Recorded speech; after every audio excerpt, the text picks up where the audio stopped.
미켈란젤로가 천지창조라는 천장화를 그렸죠. 얼마나 열심히 그렸으면 나중에는 목에 혹이 났다고 그러는, 얼마나 열심히 그렸는지. 천장만 보고 그림을 그리는데 그 그림의 특징이 뭐냐면 하나님과 인간을 표현하는데 하나님을 백인 할아버지로, 수염이 난 할아버지로 표현을 했습니다.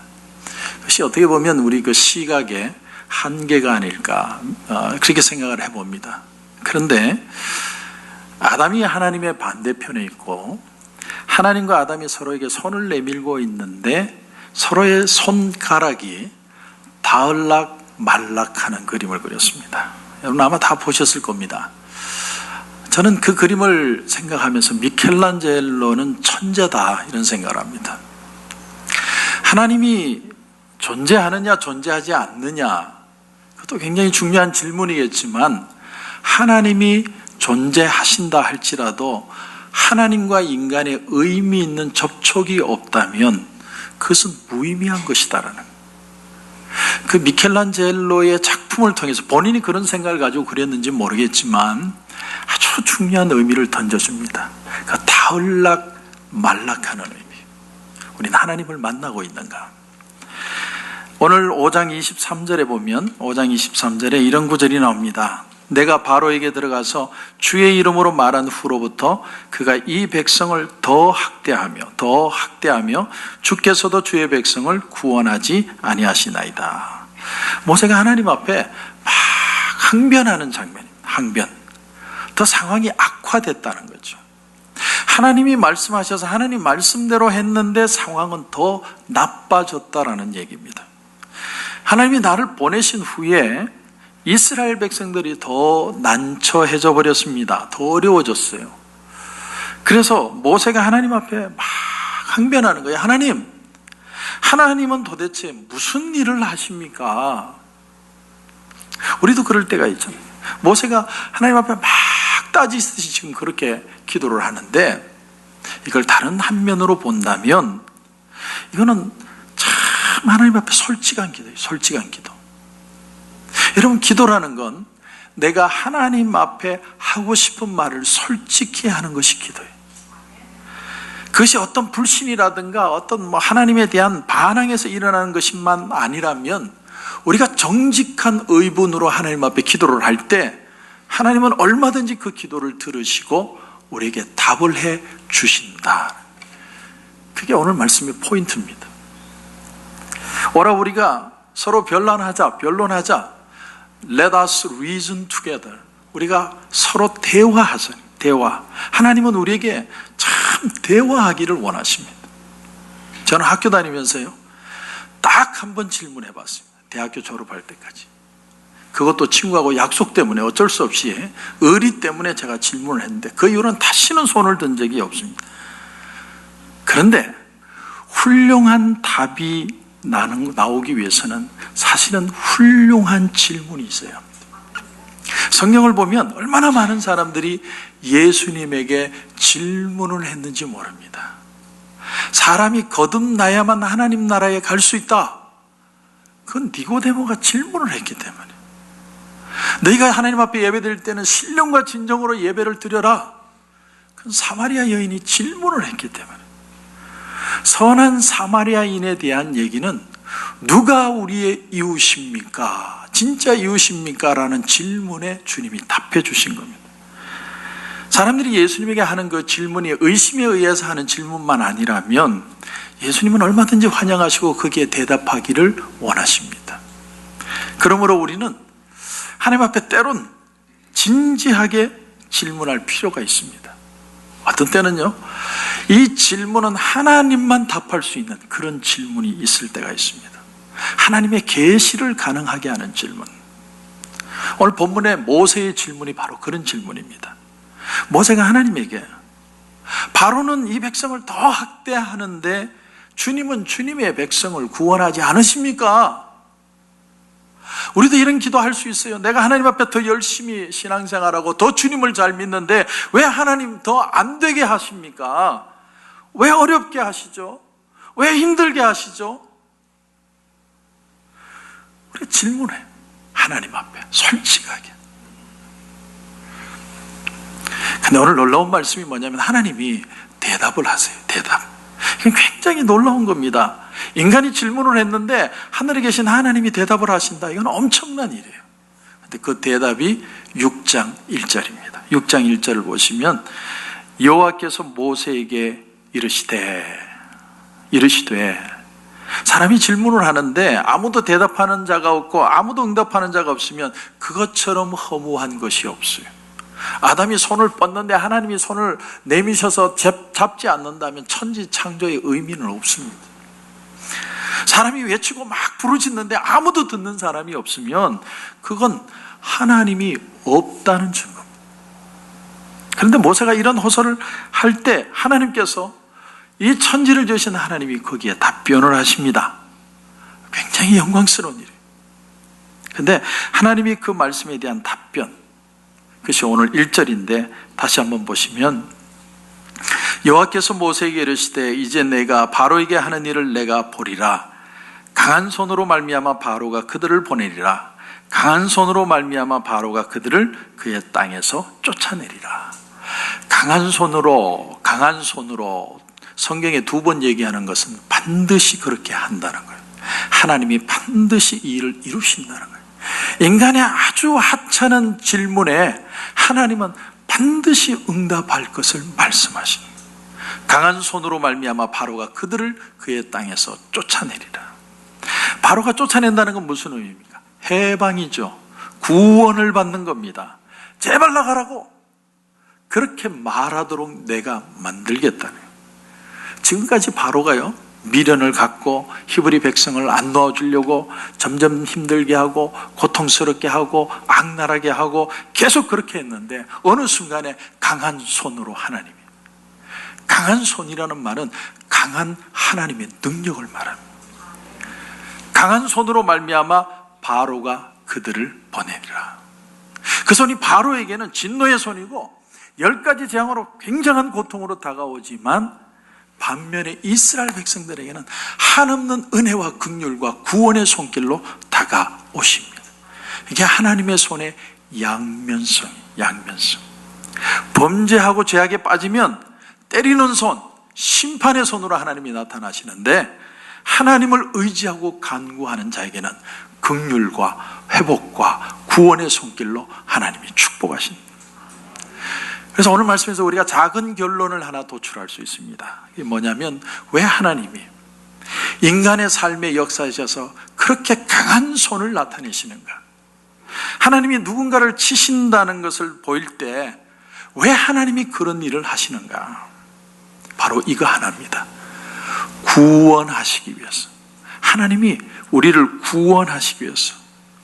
누군가 어려움을 당하면 그 사람을 구원하기 위해서. 또 당사자가 그 유혹과 습관과 고질적인 삶에서 구원받게 하기 위해서. 그대로 내버려 두면 이 사람은 그렇게 멸망할 거기 때문에 하나님이 그 사람을 그 아픔에서, 그 고통에서, 그 절망적인 삶에서 끄집어내기 위해서 하나님은 손길을 사용하시고, 그런가 하면 신앙으로 여 끝까지 견디는 자에게 진정한 위로와 긍휼을 베푸시기 위해서 하나님의 손을 보여주신다는 거예요. 그러므로 여러분, 우리가 이 세상에 일어나는 모든 일들을 볼 때 이제는 이런 시각, 이런 하나님의 구원의 손길로 다시 세상을 바라보는 것을 배워야 돼요. 영국의 유명한 저술가였던 C.S. 루이스, 여러분 다 아실 겁니다. C.S. 루이스. 그 C.S. 루이스가 1차 세계대전이 끝나고 난 후에 이런 짤막한 글의 책을 적었습니다. 왜 하나님은 이런 전쟁을 허락하시는가? 이게 모두가 다 가지는 퀘스천이에요. 전쟁으로 수많은 사람들이 죽었는데 왜 하나님은 이 전쟁을 허락하셨을까? 물론 그건 하나님이 기뻐하시는 것도 아니고 하나님이 한 것도 아니지만 인간들이 자신들의 탐욕과 이기심으로 전쟁이 일어났지만 하나님이 무엇인가 하나님의 섭리 안에서 허락이 되어졌기 때문에 이 전쟁이 일어났다면, 그렇다면 이 전쟁의 미닝이 무엇일까? 그 아픈 가슴, 무거운 가슴으로 C.S. 루이스가 대답을 하는데 이렇게 대답을 했습니다. 만일 이 전쟁이 일어나지 않았다면 모든 것이 평탄했다면 영국의 젊은이들이 육신의 정욕과 세상의 정욕을 즐기면서 살다가 죽었을 것이지만 전쟁이 일어났기 때문에 수많은 사람들이 죽음이라는 현실을 다시 생각하게 되었고, 내가 내일 죽을지도 모른다는 그 긴박감 속에서 하나님을 찾게 되었다. 그러니까 전쟁이라는 건 어려운 거예요. 우리가 참 해석하기 어려운 겁니다. 그러나 그 속에도 하나님의 손길은 구원에 있다는 걸 보여주기 위해서, 그 속에서 오히려 하나님을 믿는 자들을 만드시는, 비록 하나님이 역사한 건 아니지만 인간의 탐욕으로 전쟁이 시작이 되지만, 그러나 그 역사 속에 하나님의 구원의 손길은 더 크게 일어나고 있다. 우리가 이렇게 멀리 가지 않아도 사실 오늘 이 자리에 여러분이 와서 앉아 있다는 자체가 하나님의 손길을 증명합니다. 예배 시간 전에 막 30분 전에 막 뛰어들어와서 제일 앞자리에 자리 잡으려고 애쓰는 사람은 오늘 한 명도 없었어요. 그러나 사실은 여기에 와 앉아 있을 수밖에 없어서 앉아 있는 분들이 사실은 더 많아요. 정말 내가 지금까지 평탄한 길을 걷고 정말 잘 먹고 잘 살고, 그러면 내가 왜 와서 예배드려요? 인생을 평탄하고 곱게 산 사람들은요, 토요일날 얼마나 좋습니까? Thank God it's Friday. TGI죠, TGI. 얼마나 주말이 기다리지만 하나님 감사합니다. 금요일을 주셔서 감사합니다. 그런데 감사는 교회 오는 게 아니고 놀러 가기 위해서. 그러나 여러분이 하나님 앞에 지금 나와 있는 이유는 하나님이 강한 손을 더하셔서 우리가 얼마나 하나님을 필요로 하고 얼마나 하나님의 도움이 필요한지를 깨닫게 하셨기 때문에, 그것이 회개로 나타났을 수도 있고 겸손하게 만드셨을 수도 있고 아픔을 통해서 우리의 죄를 버리게 만드셨을 수도 있습니다. 근데 한 가지 분명한 게 뭐냐면, 평탄할 때는 이루어지지 않던 변화가 하나님이 강한 손을 더하시니까 이루어지더라는 거예요. 그럼 이게 하나님의 최선의 방법이냐? 하나님이 정말 최선을, 강한 손을 쓰시는 게 최선이냐? 그랬다면 하나님이 처음부터 강한 손으로 때리시죠. 그러나 하나님은 처음에 손을 보여주시는 게 아니라 말씀을 주시고 은혜를 주시고 사랑을 주시고 평강을 주셨어요. 하나님은 항상 시작이 말씀입니다. 하나님이 처음부터 아담과 하와에게 에덴 동산이 쫓아내고 너희들의 얼굴에서 땀이 흘러야 음식을 먹을 것이다, 그렇게 말씀하신 게 아니라 이렇게 말씀하셨습니다. 이 선악을 알게 하는 나무의 열매는 먹지 말라. 네가 먹는 날에는 정녕 죽으리라. 네가 각종 다른 나무의 열매는 다 임의로 먹되 네 마음대로 먹어도 괜찮은데 이 나무의 열매는 먹지 말아라. 한마디로 우리 인간에게 선택의 기회, 굉장한 자유를 주셨어요. 내게 하나님이 초이스할 수 있는 기회를 주셨다는 게 인간의 가치예요. 그런데 모든 것은 마음대로 먹되 다 먹을 수 있는데 이 동산 중앙에 선악을 알게 하는 나무의 실과만 건드리지 말아라. 그게 하나님의 최선이에요. 하나님은 말씀을 주십니다. 그런데 최선을 받아들이지 않으니까 하나님이 차선책을 주세요. 그럼 왜 차선책을 주시느냐? 이유는 하나입니다. 우리 인간을 구원하시기 위해서. 예수님은 누구신가? 추한 자의 정함과 죽을 자의 생명이며 죄인들의 중보와 멸망자의 구원되고 우리 평화 되시네. 내버려 두면 멸망할 거기 때문에 죄에 빠진 사람을 구원하기 위해서 강한 손을 더하십니다. 어떤 때는 고난으로, 괴로움으로, 어떤 때는 환난으로, 가난으로, 슬픔으로.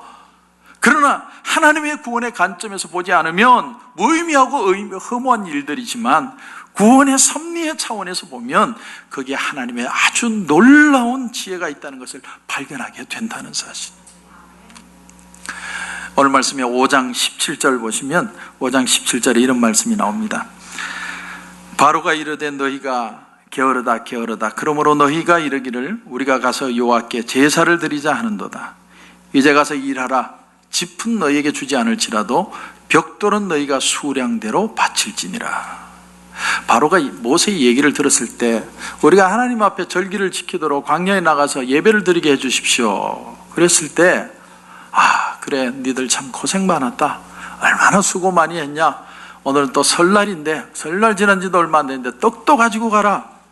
그렇게 한 게 아니고 오히려 짚을 주지 않고 너희들 스스로 짚을 주어서 벽돌을 만들어 너희가 게으르니까 하나님 앞에 제사 드린다고 나가려고 한다. 매몰차게 돌려버려. 오늘날요 실제로 고고학으로 그 당시에 토판이 발굴이 되었습니다. 근데 그 토판을 보니까 당시의 공사에 관한 기록들이 적혀 있어요. 근데 그 내용을 보면 노역자의 이름, 노동일자, 벽돌의 생산의 수, 심지어 휴무의 이유까지. 근데 쉬는 사람들은 왜 쉬는지 그 이유를 보니까 병이 나서 쉬고 가사에 일이 있어서 쉬고 제사하기 위해서 쉬고. 그러니까 자기들이 섬기는 신에게 제사할 수 있는 것을 주는 것은 정당한 권리였어요. 그런데 바로는 악랄하게 철저하게 그들의 모든 자유까지 막은 거예요. 유대인 역사가 있던 요세푸스가 실존 인물이죠. 그가 지은 고대 유대인 유대 고대사 2권 9장에 보면 이런 기록이 나옵니다. 애굽인들은 일하기 싫어하고 게으르고 허약해서 환락에 빠지고, 반대로 이스라엘 백성들은 열심히 일하여 부를 축적하였는데 저들은 시기가 나서 히브리인들의 번창이 자기들에게 손해라고 생각했다. 그래서 그들은 이스라엘을 학대하기 시작했고 수로를 파괴하고 성벽과 피라밋을 건설하게 하였다. 얘기를 보면 시기심 때문에, 너무나 부지런하고 너무나 부자가 되는 그들의 모습을 보고 시기심 때문에. 오늘 우리가 5장을 읽지는 않았지만 감독들이 나옵니다. 감독들은 애굽 사람들입니다. 근데 또 한 사람들이 나오는데 누구냐면 기록원입니다. 그래, 기록원이 뭘까? 영어 성경도 보고 보니까 제가 옛날에 노가다를 했거든요. 한두 달. 그 노가다에 좀 발음은 좀 그렇지만 10장이라는 게 있어요. 노가다 10장. 그게 기록원들이에요. 근데 노가다 10장은 누가 하느냐? 이스라엘 사람들을 시켰습니다. 그러니까 감독들이 누구를 때렸냐면 노가다 10장들을 때리는 거예요. 그러니까 노가다 10장들이 누구를 때렸냐면 이스라엘 백성을 때리는 거예요. 그런 고통과 그 아픔, 그런 처절함을, 원성을 가지도록 하나님이 그렇게 왜 내버려 두시느냐는 거예요. 고고학자들이 피톤이라는 지방에서 실제로 그 당시 건축물을 발견을 했는데 보니까 아랫부분은 짚이 섞인 아주 정교한 벽돌로 되어 있더랍니다. 근데 중간층 가니까 짚도 있지만 곡초 거루터기가 섞여서 그렇게 벽돌이 만들어졌답니다. 상부는 보니까 짚도 거루터기도 없는 그런 벽돌이 만들어져 있더라. 그러니까 오늘 본문을 증명하고 있는 겁니다. 왜 하나님이 이렇게 하시느냐? 왜 바로의 마음을 악하게 해서 백성들에게 더 고난을 주시도록 만들었을까? 그 이유를 한번 생각해 보면 하나가, 만약에 모세가 와서 바로에게 우리를 하나님 앞에 가서 예배 드리게 해달라 그랬을 때, 그래 가라 제사 지내고 와라 바로 허락했다면 과연 이스라엘 백성들이 몇 명이나 쫓아갔을까요? Thank God it's Friday 놀러 갈 생각하지. 누가 예배 드리러 가겠느냐는. 그런데 그 고통 속에서 매맞고 아픔 속에서 시달리니까 이 애굽을 떠날 수만 있다면 하나님이 그 생각을 주시는 거예요. 그래서 고린도전서 10장 11절에 보면 사도 바울이 이 사건을 두고서 이런 말을 우리에게 했습니다. 그들에게 일어난 일은 본보기가 되고 또한 말세를 만난 우리를 깨우치기 위하여 기록되었느니라. 왜 하나님이 인간의 삶에 역사하셔서 강한 손을 다하시고 하나님이 누구를 치시는 것처럼 그렇게 보이시느냐? 이유는 하나님 구원하시기 위해서. 누군가 어려움 당하는 사람을 구원하기도 하고, 당사자가 그 어떤 습관이나 죄악된 삶에서 끊어버리게 만드시고, 더 나아가서 믿음으로 기도하고 기다리는 사람의 그 기도를 응답하시기 위해서 하나님은 하나님의 손길을 내미신다는 거예요. 마가복음 5장에 보면 12해를 혈루증으로 앓았던 여인이 나옵니다. 그 여인이 우리가 잘 아는 대로 예수님이 뒤에 가서 주님의 옷자락만 잡으면 내가 나을 것이다. 근데 정말 예수님의 능력이 몸에서 흘러나가서 그 여인이 나음을 입었습니다. 저는 이 얘기를 보면서 귀한 교훈 두 가지를 깨닫습니다. 첫째는 뭐냐면, 고난이라든지 환난이라든지 어려움이 올 때 사람들이 절박해지더라는 거예요. 절박해진다. 여러분, 주님의 손을 쥐어야 되겠다는 간절함이 없으면 예수님을 만날 수가 없습니다. 지금 이 여인이 12회로 혈루병을 앓았는데 마가복음 5장에 보면 많은 의사들에게 괴로움을 받고 있던 것도 다 허비하고, 그러니까 재산을 다 썼습니다. 그런데도 아무 효험이 없고 도리어 더 중해졌더라. 병 고치려고 의사 찾아갔는데 몸은 더 나빠졌습니다. 몸도 병들고 돈도 떨어지고 사람들도 다 떠나고 실망하고 인간의 한계에 도달했습니다. 그때 예수님의 소문을 들은 거예요. 저는 생각해 봤어요. 예수님에 대한 소문을 그때 처음 들었을까? 아닐 것 같아요. 이전에 아주 건강할 때는, 내가 돈 떨어지기 전에는, 사람에 대해서 실망하기 전에는, 여전히 내가 의지할 것들이 많았을 때는 예수님에 대한 소문을 들어도 내 귀에 들려오지 않고 나와 상관이 없는 것으로 생각을 했습니다. 누가 열심히 기도하고 누군가 열심히 예수님을 믿고 있으면, 저 사람은 뭐가 연약하고 문제가 있어서 저렇게 열심히 믿을까? 의아하게 생각하고 남의 일로 생각하고 심지어 경멸하기까지 합니다. 근데 이제 이 여인이 병은 더 중해지고 가진 것은 다 떨어지고 어느 누구도 그를 돕지 못하는 상황이 되니까 예수님이 지나간다는 소문이 들려올 때 그의 귀에 퍼뜩 들려온 거예요. 나를 고칠 수 있는 많은 분은 예수님밖에 없구나. 그런 간절함이 있었기 때문에 예수님 주변에 수많은 사람들이 있었지만 그 자리에서 유일하게 병 고침을 받은 사람은 이 여인 하나밖에 없었어요. 왜 오늘날 교회를 많은 사람들이 나오는데도 왜 모든 사람들이 은혜 받고 할렐루야가 안 되고 소수의 사람들만 예수님을 만나게 되느냐? 여러분, 질문합니다. 아직도 내가 의지하는 게 너무 많아요. 재물도 의지하고 젊음도 의지하고 건강도 의지하고 남편도 의지하고 부모님도 의지하고, 그게 나쁜 건 아니지만 주님 없이도 살아갈 수 있을 것 같아요. 주님이 없어도 사는데 별로 불편하지 않아요. 그래서 갈급하지 않습니다. 여유가 있습니다. 그래서 이 여자처럼 몰래 주님 뒤에 가서 옷을 잡을 이유가 하나도 없어요. 그래서 예수님이 하신 말씀 중에 심령이 가난한 자는 복이 있나니 저희가 천국이 그들의 것이며, 뭔가 내 잔이 비어있다고 생각하는 사람만이 주님 내 잔을 채워주시옵소서. 내가 정말 죄인이라고 생각하는 자만이 주님 나를 불쌍히 여겨주시옵소서 기도하는 거지, 그런 갈급함이 없으면, 심령이 가난하지 않으면 주님을 만날 수가 없어요. 이게 바로 휴먼 팩터입니다. 인간적인 요소, 인간이 필요한 요소, 바로 갈급한 마음입니다. 오늘 이 혈루병 여인에게서 또 하나 차지하는 또 두 번째 내용은 뭐냐면, 하나님의 계시와 능력이 있어야 한다는 거예요. 우리 갈급함만 있으면 되는 게 아니라 하나님의 능력이 나타나야 됩니다. 디바인 팩터라고 그래요. 신적인 요소. 아무리 예수님의 겉옷에 손을 대도 예수님의 몸에서 능력이 나가지 않으면 아무 의미 없습니다. 여러분, 구약 성경에 바알을 섬기는 450인의 선지자들이 불이 내려서 제물을 태워달라고 아침부터 열심히 기도하고 온몸에 자해를 하고 예언을 하고 난리를 쳤는데 바알신이 아무 응답이 없었습니다. 바알신이 그날은 대답을 하지 않았습니다. 대답할 수 없기 때문에. 그러므로 여러분 잘 들으십시오. 지성이면 감천이다. 그 속담이 신앙적인 건 아니에요. 열심만 있으면 하나님이 들어주시는 게 아니라 아무데나 대고 빌기만 하면 내 뜻이 이루어지는 게 아니에요. 예수 이외에는 없습니다. 예수님에게 손을 대야 되고 예수님에게 구해야 되고 예수님이 우리에게 응답해 주실 수 있습니다.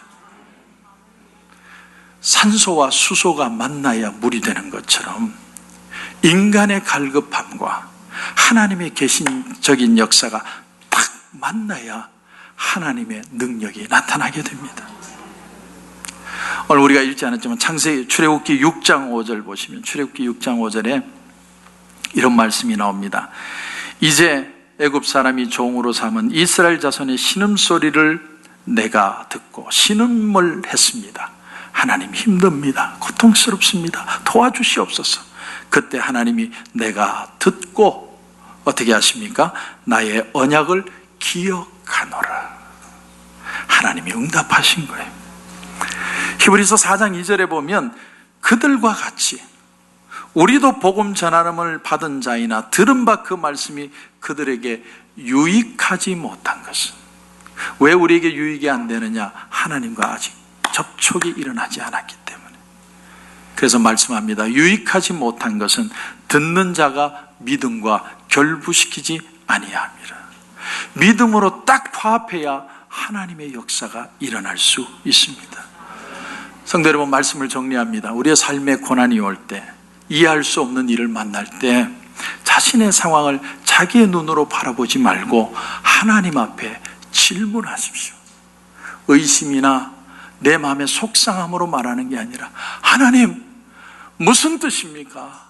하나님이 살아계신 걸 믿는데 왜 나에게 응답하지 않으십니까? 진심으로 하나님 앞에 신뢰하며 기도해 보십시오. 오늘도 하나님은 우리에게 응답하시는 하나님. 아브라함이 이삭을 데리고 모리아 산으로 올라가는데 이삭이 질문을 합니다. 아버지, 나무하고 불은 있는데 예물은 어디 있습니까? 하나님 앞에 제단에 드릴 예물은 어디 있습니까? 그때 아브라함이 이런 대답을 합니다. 번제할 어린 양은 하나님이 친히 준비하시니라. 양적으로 말씀을 드리면 우리가 아무리 모든 게 갖춰져도 하나님이 역사할 때가 있다. 우리 인간 편에서 할 일은 이거 하나밖에 없습니다. 끝까지 하나님을 믿고 신뢰하는 거예요. 하나님 앞에 진실한 마음을 가지고 기도하고 질문하고 끝까지 믿음으로 나가면 하나님이 하나님의 때에 반드시 역사해 주십니다. 이런 은혜와 하나님과의 만남이 저와 여러분 가운데 일어나기를 주님의 이름으로 축원합니다.